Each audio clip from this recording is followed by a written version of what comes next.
In the previous section, we configured fixed point data types and described the effect of arithmetic on the fixed point data type.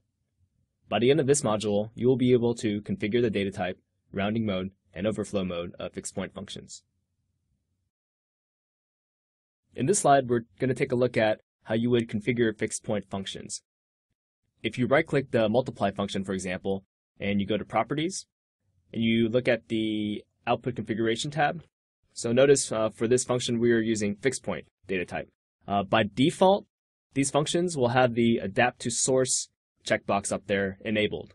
Okay, so by default it'll be enabled because the multiply function, for example, is going to automatically grow the output configuration based on what the minimum is so it doesn't lose any data, like we talked about in the previous module. However, if you want, you can actually disable this and specifically and manually specify what you want that output configuration to be. So why would you do this? So if a compile fails due to lack of FPGA resources, then you can try to modify your fixed point code to use less FPGA resources. So by using this window, you can actually try to decrease the amount of precision that you're using if you know some additional information about your inputs that are coming in. For example, if you know the expected minimum and maximum input values for a function will be smaller than the minimum or maximum range of the input wire's fixed point configuration, you could potentially disable the Adapt to Source item and decrease the word length and integer word length of the output data type to values that reflect your expected range and desired delta of the function's output. For example, let's say we have analog input channel 0 input wire for the multiply function, and your application will always send a value to that analog input between -1 and +1, and you happen to know that already. However, the analog input 0 input wire, the wire itself, has a range from -8 to 8. So in that case, because you know it's only going to be between -1 and +1, we can go to the multiply function and kind of adjust the output configuration to use less bits, because we know we don't need to go and represent a minimum and maximum of plus and minus 8. We can reduce that down to plus or minus 1. So if you are going to disable the Adapt to Source and you're going to manually specify what the fixed point configuration of the output is going to be, at that point, then you'll have to think about what rounding and overflow is going to do. So, for example, you'll have to figure out if it comes down to a case where you need to round, how you're going to handle the rounding. Or if your data gets too high or too small, what are you going to do when it overflows? And we'll talk about those in the next 2 slides. So let's talk about rounding. So rounding occurs when the precision of the input value or the result of an operation is greater than the precision of the output type. Okay, so if your output type doesn't have enough precision, it's going to have to figure out what you're going to do about that. So at this point, you'll have to select the rounding mode. Do you want it to truncate? Do you want it to round half up? Or do you want it to round half even? So first, let's talk about what truncate does. If you use the truncate mode, then it's going to remove the fractional bits, and therefore it doesn't require any additional hardware resources. However, this mode produces the largest mean error for most data streams. So in this case, it's just going to drop off the fractional bits that it can't represent. Now let's talk about the round half up. So the round half up option, it rounds the value to the nearest value that the output type can represent. However, if the value lies directly in between those two values, for example, let's say the two values are 1 and 2, and we have a value of 1.5. In this case, LabVIEW is just going to round to the higher of the two. So if it's between 1 and 2, and the value is actually 1.5, it's going to round it to 2. Let's talk about the round half even. So with a round half even, it's going to round the value to the nearest value that the output type can represent again. However, if the value lies exactly in between two such values, then LabVIEW is going to check the value of the bit that becomes the least significant bit after rounding. If the bit is 0, then LabVIEW is going to round to the lower of the two values. If the bit happens to be 1, then it'll round it to the higher value. So essentially what this does is if we had two values and the value that you got was right in between, approximately half the time it would round down and approximately half the time it would round up. So it's a little bit more accurate. So this mode has the highest impact on performance. It's going to take up more resources, but it is more accurate than the truncate method, and it eliminates the bias towards the higher value that can occur if you use the round half up mode instead. So this is the default option that we have for rounding, just so we can make it the most accurate. Okay, so now let's talk about overflow. So what would happen if you happen to overflow? So let's say you went outside the range of your values and it went past the maximum. So overflow occurs when the result of an operation is outside the range of values that the output type can represent. So let's say your output type could only have a maximum of 255. What happens if the output was going to be like 257, for example, and it's outside the range that the output type could represent? Well, the behavior is going to depend on what you do with overflow mode. So one thing you can do is wrap. The other mode you can do is saturate. So what wrap does is it's going to discard the significant bits of the output value until it falls within the specified range. So you almost get kind of a rollover behavior if you're going to use wrap. The other one is going to be saturate. Now this is the default option. What saturate will do is it'll coerce the output value to either the maximum or the minimum, depending on which value is exceeded. So this option is going to take up more resources than the map method, but is going to, in most cases, be the more desired behavior. So for example, if you had a maximum of 255 and it went beyond that, it would just saturate at 255.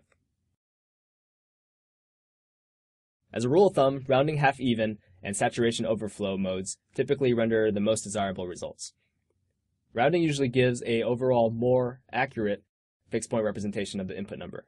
Saturation prevents outputs from jumping between the top and bottom of the fixed point range when the input numbers are outside the bounds of your fixed point data type.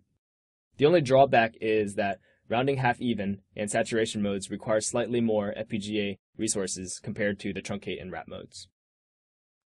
So as you're selecting overflow and rounding modes for your different arithmetic functions throughout your program, try to use the same format for all related functions. This way, it doesn't get as confusing and you know exactly what the overflow is going to be and what rounding mode it is. When you start mixing different modes together, then it's kind of hard to keep track of. Also, mixing fixed point configuration types can start to cause data loss as well. So if you're using these math functions and you're specifying the output configuration manually to save resources, make sure that you configure these math functions to handle saturation, truncation, and rounding as needed. Okay, so let's talk about the best practice for doing some fixed point algorithm development. So what you shouldn't do is just starting off in fixed point and making your algorithm there. Typically what you want to do instead is you want to start symbolic. So you can go to the symbolic representation, the math of what you want your algorithm to do. Okay, so once you figure out what that symbolic representation is, then try to implement that using floating point. So floating point is a lot easier to use than fixed point, right? You don't have to do all these different configurations. So first try to make your algorithm in floating point and make sure it works there. So make sure you test that floating point algorithm thoroughly and make sure that the fixed point algorithm looks right. Once you've confirmed that, you've got something nice to compare with. After you do that, then go ahead and create that same algorithm using your fixed point data type. Okay? And then you can compare the results of your fixed point algorithm to your floating point algorithm and verify what is your acceptable accuracy. So once you're done doing that, and remember you're going to be doing this on your FPGA VI and you want to simulate this on your development computer. And then once you get that algorithm looking nice and having the acceptable accuracy, only then should you compile and test it on the FPGA. Okay, so at this point, if you're able to, go ahead and do exercise 7.1. In this exercise, it brings it all together where you're using fixed point, and then it also shows you when you'd want to try to optimize that fixed point and do the output configuration of your arithmetic functions.